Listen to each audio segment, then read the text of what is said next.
Soy Dora Muñoz Atillo, comunicadora indígena del pueblo Nasa del Cauca en Colombia. Mi compañero de vida, José Miller Correa, fue asesinado el 14 de marzo. Él se encontraba participando en una reunión del tema de salud indígena, pues él se desempeñaba desde junio como tútenas o consejero de la Asociación de Cabildos Indígenas del Norte del Cauca. Las circunstancias aún son materia de investigación, pero pues lo que sí tenemos claro es que pues Miller, como muchas otras personas, ha sido víctima de la violencia estructural que se viene ejerciendo contra las comunidades, contra los territorios y especialmente contra los líderes y lideresas de nuestra organización.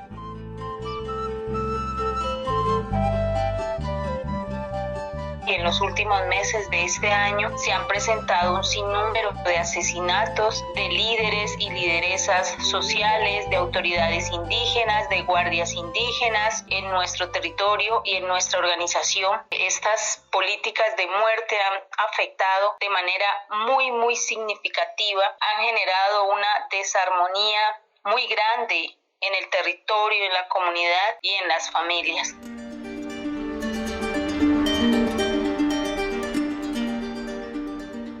Desde 2019, la violencia de los actores ilegales en el Cauca, uno de los 32 departamentos de Colombia, se ha intensificado. Las noticias de homicidios, atentados, masacres y amenazas, entre otras afectaciones, se reportan constantemente desde este departamento, el segundo con mayor cantidad de población indígena en el país. ¿Cuáles son los factores que han convertido al Cauca en un escenario de permanente violencia? ¿Y qué se puede rescatar de la experiencia de las guardias creadas por la población para enfrentar esta problemática? Acompáñanos a conocerlo hoy en El Cauca, Violencia y Resistencia desde las comunidades. Un nuevo episodio de Voces Propias, un podcast de Servindi, producido con el Consejo Regional Indígena del Cauca, CRIC. Voces Propias. Historias desde las comunidades.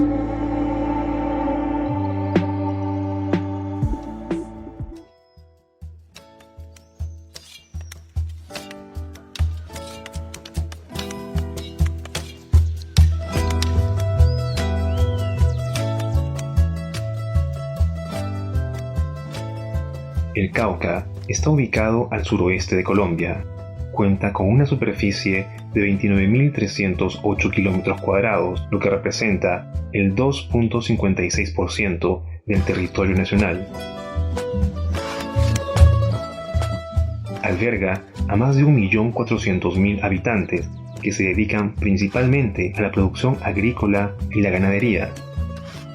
Los episodios de violencia en este territorio se registran desde hace varias décadas, pero se reavivaron por los incumplimientos del Acuerdo de Paz de 2016, firmado entre el gobierno colombiano y las Fuerzas Armadas Revolucionarias de Colombia, FARC, para poner fin al conflicto interno iniciado en 1960. Sin embargo, es por los incumplimientos de este acuerdo que la situación se agrava.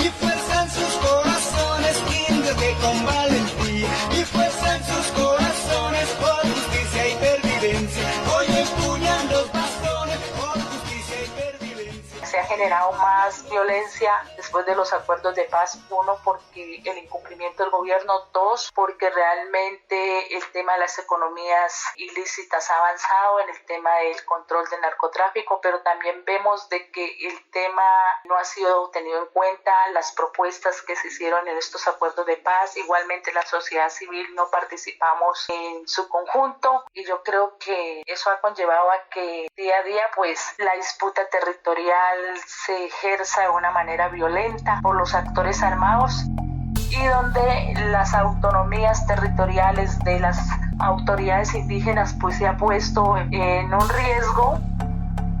El testimonio de Ana Deira Secue Rivera, lideresa indígena del pueblo Nasa, que forma parte de la Asociación de Cabildos Indígenas del Norte del Cauca, ASIN, se ve reflejado en los datos sobre el incremento de la violencia en esta región.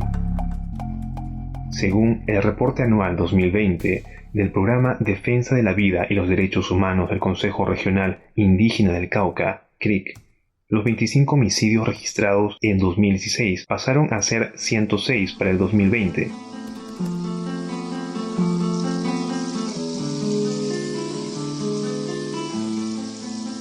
Un incremento similar ocurrió con las amenazas individuales, que pasaron de 54 en 2016 a 216 en 2020, y las amenazas colectivas, que ascendieron de 7 a 197 en el mismo periodo.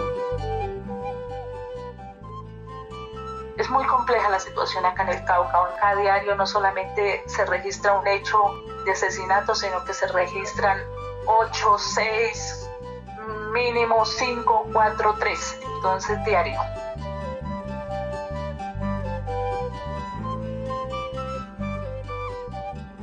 Con la llegada de la pandemia en 2020, la situación se agrava aún más, llegando a registrarse alzas de entre el 20 y el 100% en homicidios, amenazas individuales y colectivas, así como en acciones armadas y combates en territorios indígenas. Como Norte del Cauca, como CRIC, al año pasado pudimos registrar más de 273 masacres que se dieron acá en el Cauca. Igualmente el tema de los asesinatos ha sido muy alta la cifra, más de 320 asesinatos, y entre esos pues no solamente contando a autoridades indígenas que portan su chonta, nos han asesinado a mujeres indígenas en este proceso de liderazgo, siendo gobernadoras, autoridades indígenas. Entonces vemos que todo el que se atreva a hablar, a denunciar, pues es objetivo militar, y la forma de callar pues es asesinando, desapareciendo. ¿Cuáles son las razones por las cuales se ha incubado una espiral de violencia incontrolable en el Cauca? Servindi realizó esta pregunta a los representantes de las guardias indígena, campesina y cimarrona del Cauca, que participaron en un conversatorio virtual realizado el 8 de abril. Sobre las guardias, que son un mecanismo de resistencia surgido desde las propias comunidades para defender sus territorios, ahondaremos más adelante. Pero ahora conozcamos el origen del problema. Los sectores armados han tomado esta bandera de la guerra central en los territorios, porque en los territorios, uno, que hay bastantes cultivos ilícitos, lo otro es que las comunidades con su guardia han hecho resistencia en este sentido, y ahí se ha encarnizado la guerra de muchos de los grupos armados que están sentados haciendo la guerra de buscar el control territorial, cada uno con su lado y con su conveniencia. Él es Jairo Narváez, coordinador político de la Guardia Indígena del CRIC. Lo que Jairo afirma es que uno de los factores que ha dado pie a la ola de violencia en el Cauca es la disputa por el control territorial que han desencadenado los actores ilegales en la zona. Estos grupos, que son disidencias de las extintas FARC y grupos narcoparamilitares, intentan apropiarse del territorio que por años han habitado a los pueblos indígenas. Considerando que el Cauca es un lugar estratégico para las rutas de narcotráfico por su salida al Pacífico, aspiran a un mayor posicionamiento territorial y a la expansión de la rentable, pero ilegal, actividad del cultivo de coca. Es aquí donde aparece un segundo factor, la respuesta ineficiente de los gobiernos de Colombia, que durante más de 3 décadas han implementado una política antidroga que solo ha demostrado ser un fracaso completo, según Oscar Vivero, representante de la Guardia Campesina. Y esa misma política entonces que ha fracasado una y otra vez es la que nos siguen implementando. Una política que se disfraza bajo una lógica de atacar los cultivos, la parte inicial, digamos, de esta cadena manualmente o a través del uso de glifosato y de otro tipo de aspersiones aéreas. Esto hace que se le dé un tratamiento de criminal al cultivador, a la cultivadora, que en este caso son campesinos, son indígenas, son comunidades negras, que no han encontrado otra alternativa, ¿sí?, más allá de este cultivo, porque las condiciones de nuestra ruralidad son bastante complejas. Así, en medio del conflicto, quedan expuestas las comunidades indígenas, campesinas y afrodescendientes del Cauca, atrapadas en medio de una lucha ajena que no buscaron y que los diversos gobiernos de Colombia han sido incapaces de resolver. El último intento por hallar una solución al conflicto, que generó expectativas, se produjo en 2016, con la firma del Acuerdo de Paz. El gobierno del presidente colombiano Juan Manuel Santos y las Fuerzas Armadas Revolucionarias de Colombia, FARC, firmaron el acuerdo final de paz luego que el Congreso de ese país ratificara el nuevo documento acordado por las partes. El gobierno de Colombia y la guerrilla de las FARC pusieron punto final al conflicto armado más antiguo de América Latina por la vía de la negociación. El nuevo acuerdo es el resultado del deseo común de terminar con la guerra, aseguró el líder de las FARC, EP. Por su parte, el presidente Santos dijo que el nuevo acuerdo es el resultado de un proceso riguroso de discusión de los equipos negociadores de la guerrilla y del gobierno colombiano. El acuerdo de paz final fue firmado el 24 de noviembre de 2016 en Bogotá entre el gobierno colombiano, liderado entonces por el presidente Juan Manuel Santos, y el comandante a cargo de las Fuerzas Armadas Revolucionarias de Colombia, FARC, Rodrigo Londoño Echeverri, alias Timochenko. Con este acuerdo se puso fin formalmente a los más de 50 años de conflicto interno en el país, que dejó más de 220.000 personas fallecidas. Las FARC, la guerrilla más grande en Colombia, se comprometió a entregar sus armas y reincorporarse a la vida civil con la posibilidad de tener participación política. Y a cambio, el gobierno prometió integrar a las comunidades rurales, abandonadas por mucho tiempo por el Estado, al ofrecer trabajos, carreteras, escuelas y la oportunidad de una vida mejor. El acuerdo también consideró la implementación de un sistema de justicia para investigar y sancionar a los principales responsables de los crímenes suscitados durante el conflicto, así como un plan de desarrollo agrario integral con acceso a tierras y servicios y una estrategia de sustitución sostenible de cultivos ilícitos para atacar el problema del narcotráfico. Pero, aunque desde entonces más de 13.000 combatientes de las FARC dejaron las armas, el clima de violencia e inseguridad en las comunidades no cesó. Por el contrario, este ha ido escalando cada vez más en medio de acusaciones hacia el gobierno de Iván Duque, que sucedió a Juan Manuel Santos en 2018 y se mantiene en el cargo, de no querer implementar el acuerdo porque su partido se opone a él. Óscar Vivero, de la Guardia Campesina y miembro también de la Comisión Política del Proceso de Unidad Popular del Suroccidente Colombiano, UPSOC, considera que con la no implementación del acuerdo, el gobierno traicionó a quienes lo habían firmado para iniciar un proceso de dejación de armas. Pero aparte de eso, también hay un incumplimiento a las comunidades. Muchas comunidades en el Cauca se comprometieron y firmaron un documento para voluntariamente hacer un programa de sustitución de sus cultivos y fueron también traicionados por el gobierno. ¿Sí? Lo que se cumplió en esos aspectos fueron mínimos. La coordinadora de la Guardia Cimarrona, Chichelo Ritiero Prieto, Olga Pechené, también coincide en señalar que el incumplimiento del acuerdo de paz por parte del gobierno es una de las razones que ha contribuido al aumento de la violencia en la región del Cauca. Se hicieron unos acuerdos de paz donde también participaron muchas de nuestras organizaciones y se supone que era para que se cumplieran. Pues esos acuerdos de paz lo hicieron triza. El gobierno hasta su momento los han hecho trizas.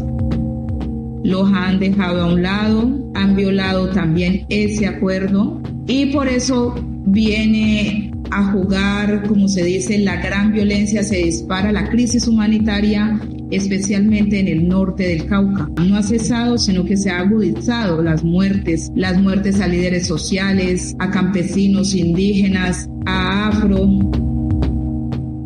Y si hoy vemos, este gobierno está empecinado en meterle recursos, en fortalecer el recurso de la guerra, ¿no? Y los más desfavorecidos, pues seguimos siendo nosotros, las poblaciones afro, indígenas, campesinas, porque estamos siendo víctimas de todo este conflicto. Como una respuesta al contexto de violencia, las comunidades del Cauca han apostado por la consolidación de sus denominadas guardias comunitarias.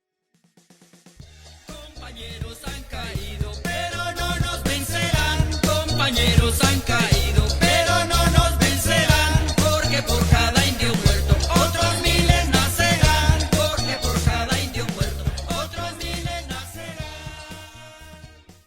La más antigua de ellas es la Guardia Indígena, Su origen se remonta a los procesos de recuperación de tierras de los años 70 y actualmente funciona como una red de protección comunitaria compuesta por mujeres, hombres, niños y niñas que defienden sus territorios de forma pacífica, tal como lo resalta Harold Sekwe, ex autoridad y coordinador de comunicaciones del CRIC. La Guardia Indígena sigue siendo un grupo de comuneros, comuneras que se han dedicado a defender el territorio, a cuidar la vida. Y la experiencia nos ha enseñado que es una defensa al territorio y a las comunidades sin armas. La única arma que tenemos es la palabra, la fuerza de voluntad y la claridad política que nos han enseñado nuestros mayores para enfrentar un conflicto que hemos dicho que no es nuestro, pero la estrategia del Estado, de las mismas grupos armados, nos han llevado a que tengamos que defender el territorio. La Guardia Indígena forma parte del Consejo Regional Indígena del Cauca, CRIC. Los 11 pueblos del Cauca, además de las comunidades campesinas y cimarronas que habitan en la región, tienen sus propios procesos de guardia según sus propias dinámicas organizativas. Pero, ¿qué papel cumplen puntualmente estas guardias? Oscar Vivero, de la Guardia Campesina, lo comenta. El principal papel de la Guardia tiene que ver con el fortalecimiento organizativo. Sin que las comunidades puedan organizarse, va a ser muy difícil que nuestra realidad cambie, y en cualquier tipo de territorio y con cualquier tipo de comunidad.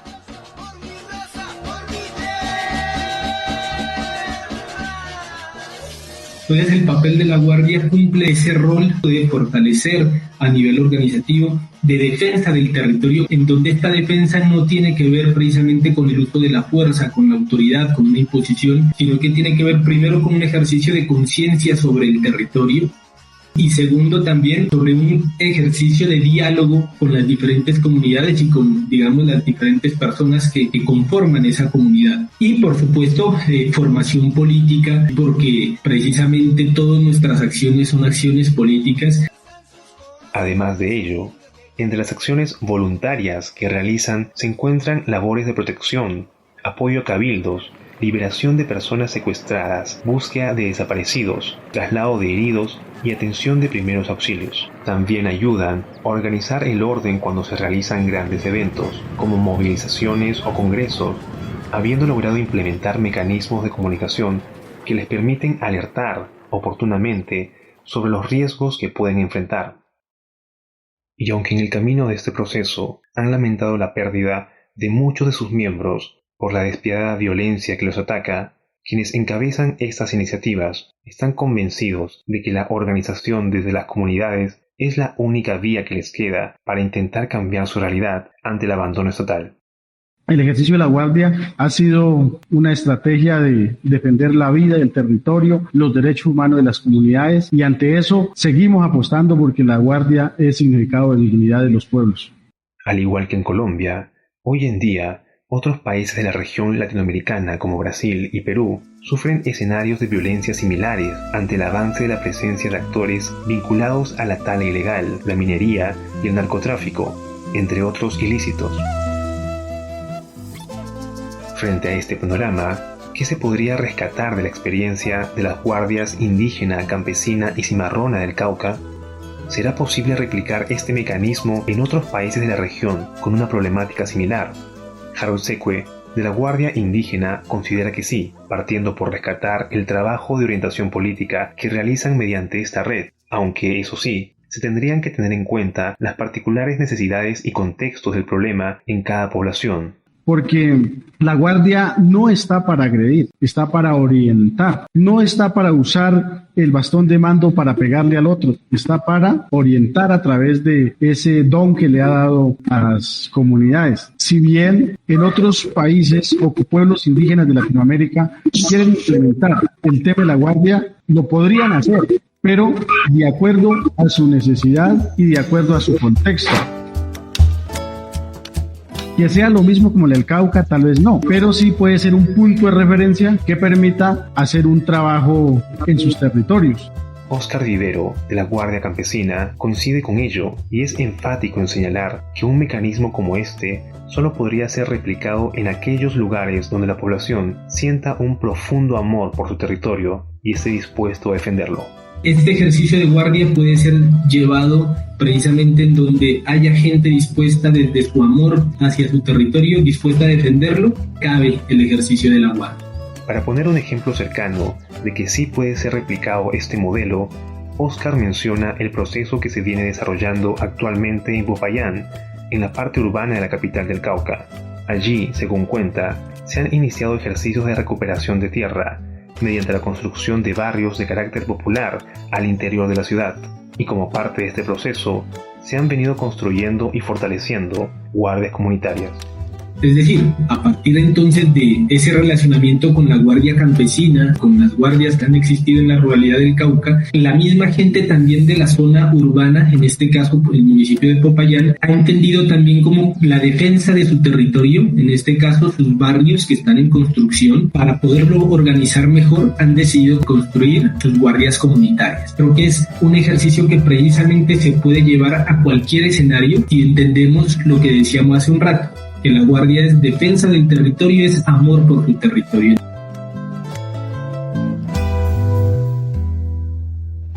Mientras tanto, en las comunidades del Cauca, esta seguirá siendo la apuesta para enfrentar el contexto de violencia que sufren a diario, organizarse para resistir. Un ejemplar esfuerzo comunitario que no conoce de edades ni colores, sino que nace y se fortalece del más puro amor por su territorio y por la defensa de la vida, como lo recalca la comunicadora indígena Dora Muñoz. Porque no podemos acostumbrarnos a llorar nuestros muertos un tiempo y luego olvidarnos de ellos y esperar cuál es el siguiente, porque ese es el contexto que estamos viviendo. Lastimosamente, uno se queda pensando quién sigue, y creo que esa no debe ser la actitud, porque no podemos resignarnos a aceptar la muerte como una opción. Siempre la opción tiene que ser la vida y siempre la opción es la lucha por la vida.